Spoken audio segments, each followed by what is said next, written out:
let's look at another thing Tyrone will do when he's trying to pass my guard.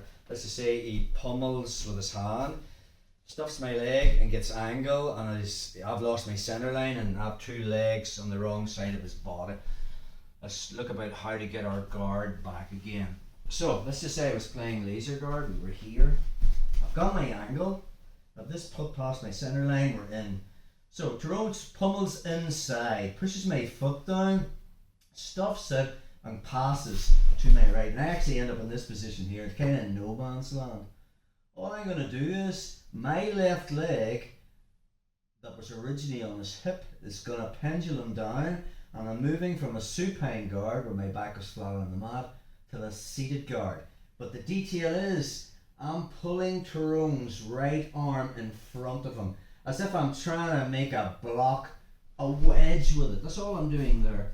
Now obviously from this position, as he tries to pass, I can keep him in front of me, and when the moment arises, my foot's back on the hip and I'm back into laser guard again.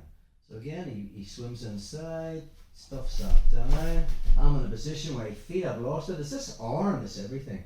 But I can't really get my angle back with my back on the mat. So I'm going to pendulum this leg down and move my hips. So notice the way when I move from here, I swing my leg down and I'm turning to face it. I have to get my centre line back. The minute I get my centre line back, now I'm moving back from a seated guard into a supine guard, and I'm back and I've got my angle again. So we're constantly swimming, and I'll be looking for, obviously, triangles, omoplatas from this position because I've got the open elbow. But on the off chance Jerome is quicker than me, he's cut that angle, I'm keeping this in front of his body. I use this to sit up, but notice the way I need to get my angle back. I need him in front of me.